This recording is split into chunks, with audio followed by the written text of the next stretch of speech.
Hello বন্ধুরা, আজ মিয়ামরে বা মংরিজের মতো তোমাদেরকে জিঙ্গি পার্সেলের রেসিপিটা শেয়ার করছি।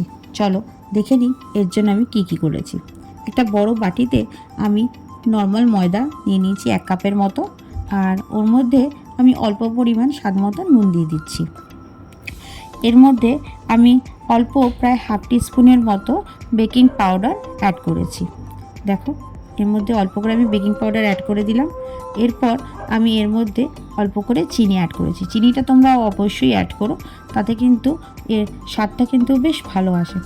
এরপর আমি হালকা উষ্ণ গরম দুধ নিয়েছি, আর অল্প অল্প পরিমাণ দিয়ে আমি এই ডোটাকে ভালো করে মেখে নিচ্ছি। ময়দাটা অল্প করে আমি তেল দিয়ে হাতে একটুখানি লাগিয়ে এটাকে আমি 30 মিনিটের মতো রেস্ট রেখে নিচ্ছি। এরপর ভেতরে পুরটা আমরা তৈরি করব চিকেনের। এর জন্য আমি আদা রসুন আর কাঁচা লঙ্কা ভালো মতো ছোটো ছোটো করে কুচিয়ে নিয়েছি। ফ্রাই প্যানের মধ্যে অল্প পরিমাণ তেল দিয়ে আমি এটাকে দিয়ে দিলাম। এবার বেশ 1-2 মিনিট মতো নাড়াচাড়া করার পরই আমি এর মধ্যে অল্প একটা বড় সাইজের পেঁয়াজ আর একটা ক্যাপসিকাম কুচিয়ে রেখেছিলাম, সেটা আমি অ্যাড করে দিলাম।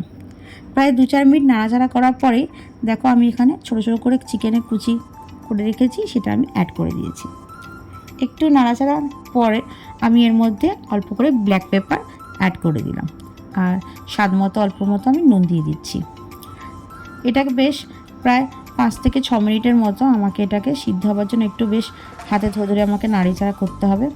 এরপর আমি এটাকে টেস্ট আর একটু বাড়ানোর জন্য আমি এর মধ্যে অল্প পরিমাণ টমেটো কেচাপ আর মেয়োনিজ অ্যাড করছি। তোমাদের কাছে মেয়োনিজ থাকলে অবশ্যই তোমরা অ্যাড করো। মেয়োনিজটা অ্যাড করাতে এই চিকেনের পুরটার কিন্তু ব্যাপক একটা টেস্ট আসে। দেখো, আমার ওই 30 মিনিট হয়ে গেছে। আমার ময়দার ডোটা কতটা সফট হয়েছে। আমি না এখানে অরিগ্যানো আর চিলি ফ্লেক্সটা দিতে আগে ভুলে গেছিলাম, তাই এখন অ্যাড করে দিয়েছি। তোমরা কিন্তু ময়দাটা মাখার সময়তেই অ্যাড করে দিও, তাহলে দেখবে আরও ভালো হবে। এবার আমি একটা ছোট্ট লেচি কেটে একটা গোল সাইজে দেখো বেলে নিয়েছি। এরপর আমি এর মধ্যে অল্প করে চিজ দিয়ে দিচ্ছি। আমি এখানে মজারেলা চিজ ইউজ করেছি, তোমরা চাইলে নর্মাল চিজ বা কিউবস বা স্লাইস চিজও দিতে পারো, কোনো অসুবিধা নেই। এরপর যেভাবে আমরা মুড়েছি দেখো, এইভাবেই 2 সাইডটা মুড়ে দিয়ে 1 চামচের মতো আমি ওই চিকেনের পুরটার মধ্যে দিয়ে দিলাম, আর ওপর থেকেও আমি একটুখানি মজারেলা চিজ অ্যাড করে দিচ্ছি। এবার জাস্ট 2 সাইডটা নিয়ে আমি মুড়ে দেব।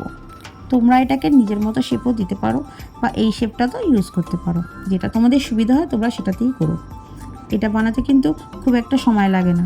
দেখো আমার এই শেপটা কতটা সুন্দর সহজেই আমি তৈরি করে নিয়েছি। দাঁড়াও, তোমাদেরকে আরেকটা বেলে দেখাচ্ছি কীভাবে আমি তো আরেকটা অন্যরকমভাবে করতে পারি। আরেকটা আমি নিয়ে নিলাম, আর ওর মধ্যেই আমি জাস্ট চিজ দিয়ে চিকেনের পুরটা দিয়ে দিচ্ছি, আর উপর থেকে অল্প একটুখানি আমি চিজ দিয়ে দিয়েছি। দেখো আমি এর মধ্যেও মজারেলা চিজ অল্প দিয়ে জাস্ট এমনি নর্মালভাবে আমি 2 সাইডটা মুড়ে দিলাম। দেখো কত সুন্দরভাবে আমার রেডি হয়ে গেছে। এবার আমি কড়ার মধ্যে কিন্তু আমি ওটা বেক করার জন্য আগে একটা বাটি বসিয়ে রেখেছিলাম থালা, আর এটার উপরে আমি একটু একটু করে খালি হালকা অল্প গরম দুধ বা এমনি নর্মাল দুধ একটুখানি ব্রাশ করে নিয়েছি, যাতে আমার এটা ভালো মতো কালার আসে। দেখো গ্যাসের ফ্লেমটা আমি লো টু মিডিয়াম রেখেছি। প্রায় 20 মিনিট হয়ে এসছে, আমার এই জিঙ্গি পার্সেলটা কিন্তু রেডি হয়ে এসছে। দেখতেই পাচ্ছ এর কালারটা কতটা সুন্দর এসছে, একটা গোল্ডেন একটা কালার এসছে। আর বেশ কিছু না, আমি এর উপর থেকে অল্প করে চিলি ফ্লেক্স আর অরিগ্যানো দিয়ে আমি এটাকে পরিবেশন করে দিচ্ছি। এটা কিন্তু ইভিনিং স্ন্যাক্সের জন্য কিন্তু একটা বেস্ট একটা রেসিপি।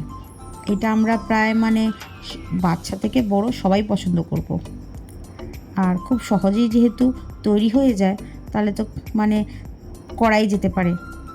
দেখো কতটা সুন্দর হয়েছে দেখতে।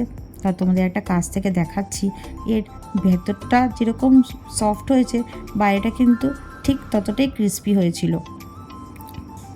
দেখতে পাচ্ছ কতটা সুন্দর হয়েছে, আর কতটা চটজলদি তৈরি হয়ে গেছে। বন্ধুরা, এই জিঙ্গি পার্সেলের রেসিপিটা যদি তোমাদের ভালো লেগে থাকে, অবশ্যই তোমরা লাইক, শেয়ার আর সাবস্ক্রাইব করতে ভুলো না কিন্তু। দেখো একটা আমি তোমাদেরকে ভেঙে দেখাচ্ছি যে এটা কতটা ক্রিস্পি আর ভেতর থেকে কতটা সফট আর জুসি হয়েছে। এই দেখো, আমি জাস্ট এটা নর্মাল সস আর মেয়োনিজ দিয়েই আমি এটাকে পরিবেশন করে দিয়েছিলাম। আশা করছি আমার এই রেসিপিটা তোমাদেরকে ভালো লেগেছে। ভালো লাগলে অবশ্যই তোমরা লাইক, শেয়ার আর সাবস্ক্রাইব করে দিও। Thank you.